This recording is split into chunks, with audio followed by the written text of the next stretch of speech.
What's going on, everybody? This is Sean Raw, host of the Belts of Bush YouTube channel. And today we'll be going over my NBA picks and predictions for December 5th. Recap of yesterday, really bad day for me. Was on the Wizards plus 10, and they got absolutely destroyed. Thought it was a good spot for them at home. They had been playing decently well in their past two games. Thought we might catch the Wizards being hot, and nope. Went back to their old similar ways, getting blown out by the Boston Celtics. They didn't have Jaylen Brown in that game. That's the main reason why I faded them, is because they didn't have Jaylen Brown, the number one scorer. But it didn't matter. Derek White took over, had 30, and they beat the Wizards by 30 plus. Raptors, that game was back and forth. No Luka for the Lakers, and Lakers ended up hitting a buzzer beater from three by Rui Hachimura and ended up winning the game. So two tough losses right there. Well, Raptors was a tough loss, but the Wizards, they just got blown out. But yeah, let's bounce back today. So the first game up, we got the Miami Heat at the Orlando Magic, 7 o'clock p.m. EST. Magic currently favored by 5.5, over under 241 and a half. These two teams have already played before this season, with the Magic getting a home win, 125 and 121. Heat have won 3 out of their last 5 games. Magic has also won 3 out of their last 5 games. Both teams are coming off of a loss. Magic coming off home loss against my San Antonio Spurs. Heat coming off a road loss to the Dallas Mavericks. Wow, it's kind of insane. But for this game, let's look at the injury report real quick. Tyler Herro is a game-time decision for the Miami Heat. I'm pretty sure he's a true questionable. No, he has been downgraded to doubtful, actually. And Paolo Banchero, he's back, making his return tonight. I think that should be a really big boost for this Magic team. But still, like, the Heat are very sneaky. Heat are very sneaky. But let's go to their first matchup. This kind of thing that I like to do. I like to take games that they've already played, and if similar people are out or inserted back into the lineup, I do put that into my handicap. So first game, it looks like everyone should have been available, especially for the Heat. Looks like everybody was available and playing. For the Magic, everybody was available and playing. Paolo Banchero actually played in that game. 125, 121 win for the Orlando Magic. So I kind of like to just do the same thing, because majority of the time, like, for instance, this game, they've already played one game in Orlando. This is the second game being played between these two teams in Orlando. History can repeat itself, and I honestly think it can. So, if you look at the first quarter, the Heat won the first quarter 39-38, and this was a very high-scoring game. So, wouldn't be surprised for an over, because the Heat are more of a scoring team than a defensive team. They want to get into shootouts. And does the Magic have enough firepower? I think they do, especially with Paolo coming back. If Paolo wasn't coming back in this game right here, I think the Magic would still be favored just because they're at home, but they'd probably be favored by, like, I don't know, 2.5, 3. But, this was a 4-point Magic lead at the half. Miami won the first quarter, Orlando won the second quarter. I could kind of see that happening again, because Miami usually comes out hot and just hit everything. So I can kind of see the same thing happening. So if you want, you could take Orlando Magic first half, especially since Paolo's back. Take the Magic first half, take the Heat first quarter. That's usually what I like leaning to. Paolo's getting back into form. He's getting back underneath himself. Heat take the first quarter, but then the Magic get, they get back to business in the second, and they end up taking the lead into the half. So, yeah, Miami Heat first quarter, Magic first half and second quarter money line in the first game of the day. Next game up, we got the Los Angeles Lakers at the Boston Celtics, 7 o'clock p.m. EST. Celtics currently favored by 6.5, over under 225.5. These two teams, I'm pretty sure they have not played. This is their first meeting between these last two teams. Lakers winning 4 out of their last 5. Their last win coming on the road at Toronto, as I just explained, they hit a buzzer beater to beat them by 3. Celtics winners of 4 out of their last 5, and they're on a 3-game winning streak with their last win coming yesterday at Washington, where they absolutely blitzed them. So let's look at the injury report. Luka Doncic is a game time decision for this game. They said he didn't play in last night's game due to personal reasons. So I think he probably should be good to go here. And then Marcus Smart didn't play yesterday either due to back issues. For the Boston Celtics, Jaylen Brown is a game time decision. He had an illness. So honestly, with the way this line is looking, it probably looks like Luka still won't play, but you will probably get Jaylen Brown back. Especially with these back-to-back games here. Jaylen Brown, since he had an illness, he was just like, you know what? Let's go ahead and take the day off, stay in Boston. No need to travel to Washington. Stayed at home, got better. Now they have a home game. Jaylen Brown should suit up for this game. Now, Luke, on the other hand, having to go all the way to Toronto, then fly all the way to Boston, that's pretty tough. But I do not trust this Boston Celtics team. There was a reason why I faded them yesterday, because they didn't have Jaylen Brown. I think they're playing a very, very good Lakers team who could still get it done. Austin Reeves, he had 40 last night. LeBron James, he put up a stinker, but he did have the game-winning assist to Rui for the wide-open corner 3 to win the game against Toronto. I'm not saying that same thing happens again, but I don't want to lay 6.5 at home with Boston. Both teams are playing really, really well. I understand that, but Lakers are they're both on a back-to-back with travel. So, if you're going to give me 6.5, I'll definitely lay with the dog here. So, yeah, give me the Lakers in the 6.5 with the hopes that Luka does play in this game. Hopefully everything's all right on his end. But, yeah, let's hope that he plays. Because if he plays, this line will definitely drop to about Boston minus a flat 3. In my opinion. So, yeah, give me the Lakers plus the 6.5 in this one. Next game up, we got the Denver Nuggets at the Atlanta Hawks, 7:30 p.m. EST. Nuggets currently favored by 5.5, over under 238.5. Let's check the injury report for this game.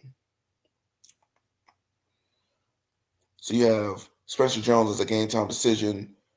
Christian Braun is out, Gordon is out, and Strother is out. For the Atlanta Hawks, N'Faly Dante is out. Jacob Toppin's out. Trae Young is still out. But you have Jalen Johnson as a game-time decision. They said that he was spotted getting shots up, so looked like he probably leaning towards playing Porzingis. Also, same way as Jalen Johnson, getting shots up. Denver, winners of 3 out of their last 5. Their last one coming on the road at Indiana. And the Hawks, winners of 2 out of their last 5. They're currently on a 2-game slide. On that 2-game slide, they lost at Detroit and lost at home against the damn Clippers. Yikes. But this is a home game right here. If you can get Kristaps Porzingis and Jalen Johnson to both play in this game, I think this line significantly drops. Denver has been playing much better on the road than they have been at home. They just have. I don't know why, but that's how it's been. But if you're going to give me 5.5 and I can lay it with the Hawks, I got to take the Hawks here. There's really not many times where I fade Denver. I know the last time I did fade Denver was when they played the Spurs in the NBA Cup game, and I was in Denver. So, and the Spurs ended up getting the win outright. But like I said, recently on the road, Denver's been putting belt to ass to any team they've seen on the road. Now, I'm not saying that the Nuggets do not win this game, because the Nuggets are the better basketball team, but I just think that the Hawks have enough to keep this game close. And like I said, I think the Hawks match up really, really well with Denver. Like I said, especially if they can get Porzingis to play in this game and Jalen Johnson. Yeah, I'll take the Hawks. So give me Atlanta plus the 5.5 in this one. Next game up, we have the Portland Trailblazers at the Detroit Pistons. 7:30 p.m. EST. Pistons currently favored by 7.5, over under 235.5. Now, Pistons have been really, really hot. They have been on fire in these games. Pistons, winners of 2 out of their last 5 games, with their last loss coming on the road at Milwaukee. Portland, winners of 2 out of their last 5. They're coming off of a road win at Cleveland. This will be the first matchup between these two teams. So for the Trailblazers, Chris Murray, Robert Williams III, Donovan Cleveland are all game time decisions. Jrue Holiday and Matisse Thybulle is out. For the Pistons, Marcus Sasser and Duncan Robinson are both game time decisions, with Bobby Clinton being out. You know, I don't like fading Detroit. I really don't, especially in the Little Caesars Arena. They've just been playing very, very well, very, very good basketball. And, even though Portland just got a road win at Cleveland, Cleveland has not been good. They have not been good at all. And Pistons just losing on the road to Milwaukee. They did come back home, shooting in their gym. I think they'll be fired up for this game. So I'll lay the 7.5 with the Pistons here. Just because, like I said, I just think that they are the better basketball team here. And especially if you can get Duncan Robinson and Marcus Sasser to play. Marcus Sasser, big piece of that second unit. Duncan Robinson, their 3-point shooter. Simple as that. And like I said, I would just watch the injury report. Excuse me. Yeah, just watch the injury report. That'll tell you all you need to know. But yeah, I'll lean Detroit minus 7.5 in this one. Just picking a better team here. I most likely probably won't have money on this game just because I can't see a possibility of Portland covering this game. I really do. Portland's not a bad team. It's just, they hit a rough patch and, just started losing games. They're really not a bad team, but, in this spot, I just got to lay with the Pistons. I'm not fading the Pistons right now. Until they give me reason to fade them, I'll be on their side. So I'll lean the Pistons minus 7.5. In this one, next game up, we have the Utah Jazz at the New York Knicks, 7:30 p.m. EST. Knicks laying a big number, laying 16 at the crib, over under 240.5. Utah's on a back-to-back with travel. They were just on the road in Brooklyn, playing the Nets, so really not too far that they got to go. All the way from Brooklyn to Madison Square Garden. Not a far travel right there, but they're still on the back-to-back. Knicks fully rested. At first, couldn't even find a line for this game, but I can see why. The only team I see laying big numbers like this is Oklahoma City Thunder, not the New York Knicks. But it must be for good reason. Let's look at the injury report. Kevin Love, game time decision. Yusuf Nurkic, game time decision. For the Knicks, OG Anunoby is a game time decision. Kevin McCullough is a game time decision.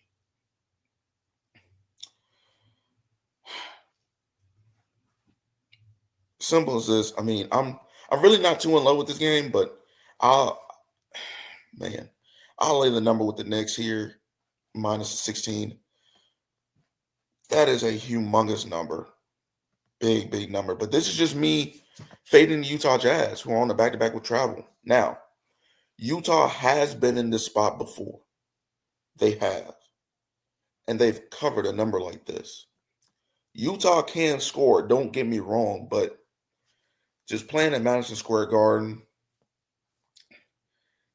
I think the Knicks can win this game. Like I said, I'm not betting this game at all. That number scares the hell out of me.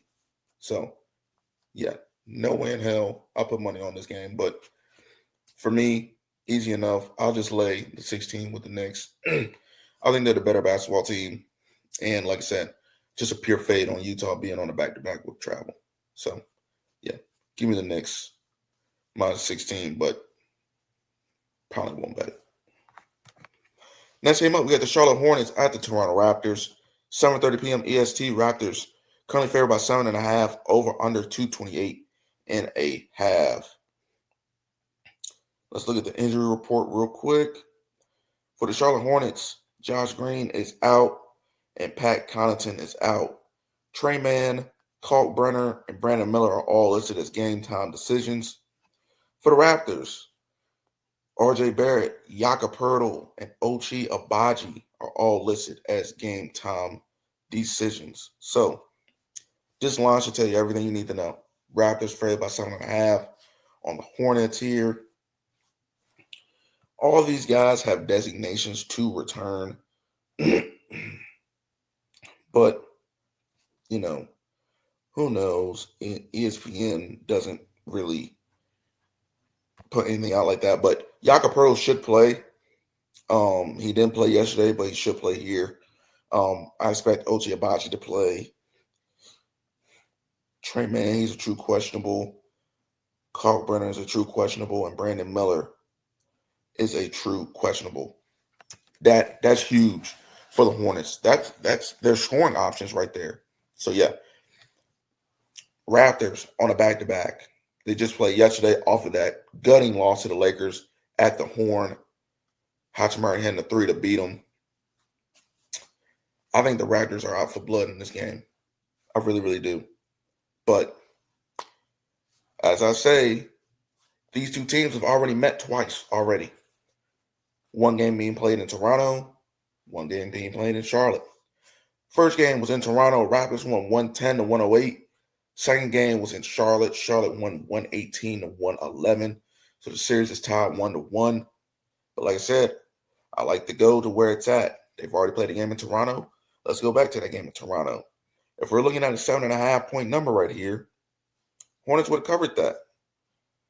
Hornets would have covered that spread. Let's see who actually played in this game. They were actually, the Hornets were actually really banged up. They didn't really have anybody playing. And the Raptors, they had full squad playing. And the Hornets were still able to cover. So, y'all already know what that means. Y'all already know where I'm leaning with this bet. Raptors won the first quarter by a score of 28-24. Then they won the second quarter 29-28. Going into the half, they had a 5-point lead. Then Hornets just came back, man. Just came back on them. They went in the third quarter. And time went them in the fourth quarter to cover this big 7.5 point number. So I'll take the Raptors in the first half. I think Toronto comes out on this game fired up, ready to go. I think they do end up winning the first half, but this game can get close. So what I'll do is I'll take the Hornets, rested. I'll take the Hornets plus a 7.5. I'll take the Raptors first half. If you're getting a 7.5, you'll probably be getting probably a Raptors minus 3.5, -4 first half. I lay it with the Raptors. I lay with the Raptors in the first half, and then take the Hornets third quarter money line, come out the half, get back into the game, and take the Hornets to cover the full game. So yep, I know that's a handful, but at the end I will have all this in the Discord. But Raptors first half, Hornets third quarter money line, Hornets plus 7.5 full game. All right, on to the next one. We got the San Antonio Spurs at the Cleveland Cavaliers, 7:30 p.m. EST. Cavs currently fair by 4.5, over under 239.5. Honestly, Cavaliers shouldn't be laying points on nobody. They have been really, really bad. Not really, really bad. It's just like this Cleveland team isn't the same Cleveland team as of last year. Definitely a different team here. This will be our first meeting. Spurs, winners of 4 out of their last 5. Currently on a 2-game winning streak with wins at home against the Memphis Grizzlies and a win at the Orlando Magic. Cleveland winners of 1 out of their last 5. They've won 1 out of their last 5. With their most recent game losing at home to the Portland Trailblazers by a score of 122 to 110. Let's look at the injury report. Cleveland, Tyrese Proctor, out. Sam Merrill, out. Darius Garland, out. Max Strus, out. Evan Mobley is a game-time decision. Yeah, he's been downgraded to questionable, actually. For the Spurs, Luke Cornett is out. Castle's out. Wembanyama's out. McLaughlin's out. For the Spurs, we've already been playing without Castle, Wembanyama, and McLaughlin. Excuse me. Luke Cornett, really, really big piece for us. Knowing that he's out, Jarrett Allen should feast in this game. Just because, who are we going to put on him? I mean, we could put Kelly Olynyk on him, but knowing us and me watching our games, we usually run small lineups to where probably put Keldon Johnson on him, on Jarrett Allen. Probably put Harrison Barnes on Jarrett Allen. So, honestly, that can lead to a lot of second chance points. And honestly, I can see Jarrett Allen getting to the foul line a lot and getting points at the rim. So, if you're into player props, look at Jarrett Allen's over rebounds, especially if Evan Mobley does not play in this game. Definitely look at Jarrett Allen's over rebounds. Maybe even look at his over points, because I can see him feasting down there, especially, like I said, since we don't have Luke Cornett for this game. But, do I trust laying points with Cleveland at home? Especially over a bucket. I do not. So I'm going to lean Spurs plus a 3.5 here. Just a complete fade on Cleveland. They're playing really, really bad basketball right now. And until they give me ample reason to not fade them, I'm going to fade them here. Spurs, we've been playing really, really good basketball. Winners of 4 out of our last 5 games. Want to hit it right now. These are games that we need to win to show that we are top tier competition in the West and in the entire league right now. We got to win games like this. I don't know if we win this game, but I think we definitely covered a 4.5. So, yeah, give me the Spurs plus a 4.5. And like I said, if you're into player props, I would definitely look towards Jarrett Allen, especially because we don't have Luke Cornett. So, yeah, Jarrett Allen, player props, and Spurs was 4.5 for me in this one. Next game up, we got the Indiana Pacers at the Chicago Bulls. 8 o'clock p.m. EST. Bulls currently favored by 4.5 over under 237.5. Man, dude, the Bulls suck. The Bulls suck. Man, I think they've worked their way on the do not bet list for me as well. This is the second meeting between these two teams, with the first meeting coming with a 103-101 win for the Pacers in Indiana. If you look at the Bulls, their last 5 games, they've lost all of them. They are on a 5-game losing streak right now. They cannot pull it together with their last loss. Actually, you know what? Let me read this out to you guys. Bulls last 5 games: 143-130 loss at New Orleans, 123-116 loss at Charlotte, 103-101 loss at Indiana, 125-120 loss at Orlando, and a 113-103 loss at home against Brooklyn. So you got Indiana, poop. New Orleans, poop. Brooklyn, poop. Charlotte, poop. They lost all those games. All of them. Granted, 4 of their last 5 games were on the road. But like I said, against a mediocre competition, the best team they played in their last 5 games was at Orlando. I can understand that loss. But Indiana, Charlotte, New Orleans, and Brooklyn? Are you kidding me? Absolutely fucking not. No, sir. For the Pacers, they're winners of 2 out of their last 5. Their last 2, they've lost their last 2 games. Home against Cleveland and home against Denver. I'm not going to get on the Pacers for that. Cleveland, good team. They're not a good, they're okay team. Denver, very, very good. They lost at Toronto by 2. That's a good loss. They beat the Bulls at home and they beat the Wizards. Why would I want to sit here and lay 4.5 with the Bulls? The Bulls are honestly a complete fade right now.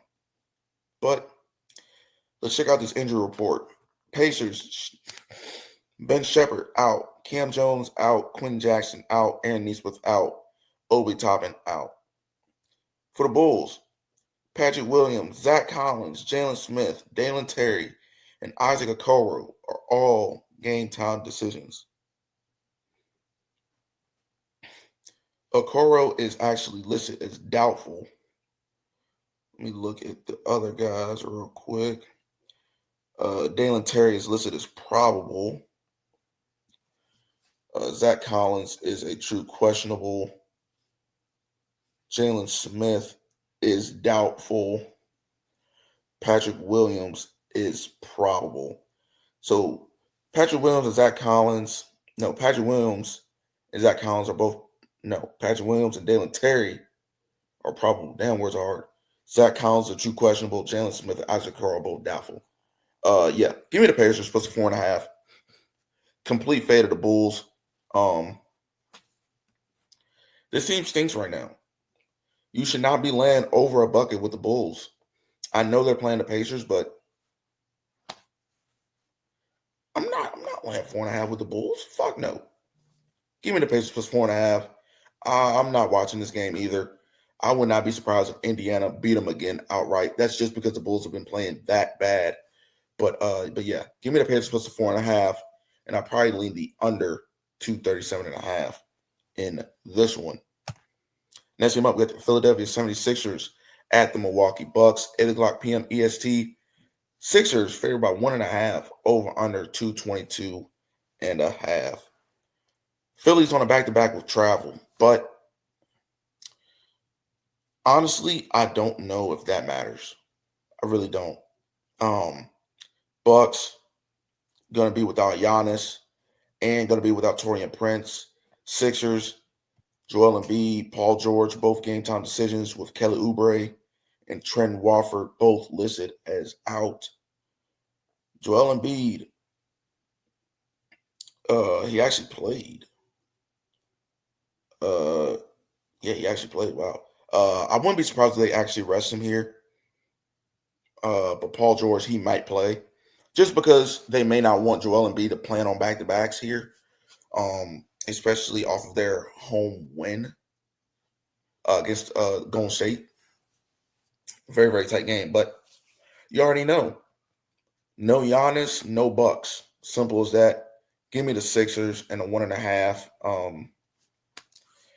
Just a complete fade of the Bucks, man. I don't know. I just can't trust them. We've already seen this game happen already in Milwaukee. Sixers got a 123-114 win in overtime. Wow. Tyrese Maxey had 54. Holy cow. Paul George actually played in this game. Joel Embiid did not play in this game. Giannis actually missed this game. So actually bears true. So we could take a lot from this game. So like I said, I'll take Philly to win the game outright. Philly, they won the first quarter by a score of 33-20.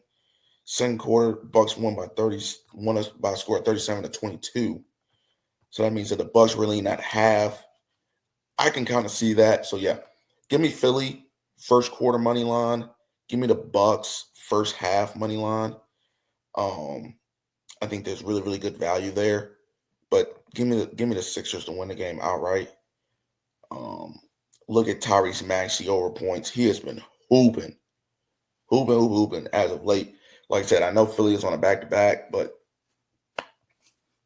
the Bucks don't have Giannis, so I got to see with Philly. So yeah, Sixers full game minus 1.5. Philadelphia first quarter ATS or money line. Milwaukee first half money line in this one. Next game up, we have the Phoenix Suns at the Houston Rockets. 8 o'clock p.m. EST. Rockets currently favored by 10.5, over under 220. and a half. Let's look at the injury report for this game here. For the Phoenix Suns, Isaiah Livers is a game-time decision, while Devin Booker is ruled out and Jalen Green has been ruled out. For the Houston Rockets, Tari Eason is out. Dorian Finney-Smith is out. Fred VanVleet is out. We've already seen this game play once. Their first meeting was in Phoenix with the Rockets getting a 114-92 win on the road. Phoenix, winners of 2 out of their last 5, with their last one coming on the road in LA, beating the Lakers by a score of 125-108. Houston, winners of 4 out of their last 5, with their most recent win at home against Sacktown, 121-95. I kind of see a similar thing happen here. No Devin Booker, no Phoenix. Simple as that. Not going to waste y'all time here. So give me the Rockets. I'll lay the 10.5 with them at home at the crib. They're the better basketball team. And like I said, Phoenix without Devin Booker, no shot. I don't want to lay no 10.5 with Phoenix. No. Houston's going to D them up. They're going to want to hurry up. Phoenix is going to hurry up and want to get out of Dodge. So, yeah, give me the Rockets minus 10.5 in this one. Next game up, we got the Los Angeles Clippers at the Memphis Grizzlies, 8 o'clock p.m. EST. Clippers, 1.5-point favorites on the road, over under 223.5. Forewarning, I'm about to go on a mini rant. So let's check out the injury report first. For the Clippers, Jordan Miller is a game-time decision. Bogdanovich is out. Derrick Jones is out. Bradley Beal, he's out for the season. For the Grizzlies, John Morant is out. Ty Jerome is out. Javon Small is out. Brandon Clark is out. Scottie Pippen Jr. is out. Same thing. These two teams have already played once, with this game coming in LA. Grizzlies won by a score of 112-107. Now, Grizzlies are back home. You know we like betting the Grizzlies in Memphis. That's where we love taking the Grizzlies. That's where they play their best brand of basketball. It's at home. Now, why in the hell are the Clippers favored on the road? Somebody please tell me. You know what? I'll tell you. They're just banking on Kawhi Leonard and James Harden to keep having a good game. They're really just banking on them two guys right there. This LA Clippers team have lost 4 out of their last 5 games. Let me read it out to you. At the Lakers, they had a 135-118 loss at the Lakers. They had a 112-107 loss at home to Memphis. They had a 114-110 loss at home to Dallas. They had a 140-123 spanking loss at the Heat. And then they beat Atlanta in Atlanta 115-92. Grizzlies, winners of 3 out of their last 5, with their most recent loss coming at San Antonio by a score of 126-119, when actually Memphis was actually competing in that game. And that game was actually very, very close, but we ended up pulling it out late in the 4th. Give me the Memphis Grizzlies on the money line here. Like I said, the Clippers are still on the do not bet list for me. I hate this Clippers team. They're not good. They have good players. Don't get me wrong. They have very, very good players, but their playing style is absolutely abysmal. This team is not good. They haven't been good all season. They're 6-16. Memphis is 9-13. That should tell you everything you need to know. And like I said, you're favoring the Clippers on the road. Why? Why are they 1.5-point favorites in Memphis? And Memphis has been playing good basketball as of late. They've been playing really, really good basketball. Yeah, no shot. Give me the Memphis Grizzlies on the money line here. I'm not messing around with this Clippers team. I'm fading them to oblivion. Every chance I get, I'm fading them. Simple as that. Clippers are not good. Give me the Grizzlies on the money line. I may or may not be having money on that, but most likely I will. Because every time I faded the Clippers, I've cashed in, except for when they played the Hawks. I don't know what the fuck the Hawks were doing. The Hawks didn't play well. They were missing guys. That's the only reason why they lost. I don't expect that to happen here. Give me the Grizzlies on the money line in this one. And for the last game of the day, we got the Dallas Mavericks at the Oklahoma City Thunder, 9:30 p.m. EST. Thunder, 15.5-point favorites. Over under 229.5. These two teams have already played once this season. Yep, they've already played once, with the Thunder getting a 101-94 win on the road in Dallas. Mavericks, winners of 3 out of their last 5. They're currently on a 3-game winning streak with wins at the Clippers, at the Nuggets, and home against Miami. 2 really, really good wins. And then obviously, OKC, winners of 5 out of their last 5. Being Portland at home, being Minnesota at home, being Phoenix at home, and then going on the road and being Portland and Golden State. I was actually on Golden State when OKC came to town. The Thunder were blowing them out early, and then Golden State took a lead in the fourth quarter. I was actually on Golden State plus 11.5 and Golden State money line in that game. That was actually my play of the day. Like I said, Golden State took like a 4 or 5 point lead in the fourth with like 5 minutes left. Shea comes into the game. They lose by 12. I don't get the cover, and they obviously didn't win. What a shame. But that's on me for fading OKC. OKC's back at home. Like I said, Dallas offensively, really bad. Dallas defensively, pretty damn good. OKC, they got the best of both worlds here. I'm laying the 15.5 with the Thunder. There's just no shot. I'm a lay points with Dallas. No. Until Dallas shows me otherwise, I just won't. And like I said, I know Dallas has been playing really, really good basketball, but this is a different animal right here, especially at the crib off of rest. Give me the Thunder by a landslide here. I'll lay the 15.5 with them in our final game of the day. And that's going to wrap it up for my NBA picks and predictions for tonight's NBA action. Make sure you like, subscribe, and share these videos. It really helps out with my algorithm, and it gets these free picks out to more people like you. Make sure you bet responsibly. Also, join the Discord. Everything that I bet on will be in that Discord. That Discord also features at Marky Picks. Go check out his channel. He is deadly with player props. Anything you need, you can get it from him. Like I say, he's also in the Discord posting everything that you need in there. Let them know that I sent you. And that's going to do it for me. This is Deshaun 2 Raw, host of the Bell to the Bush YouTube channel, and I'm out of here.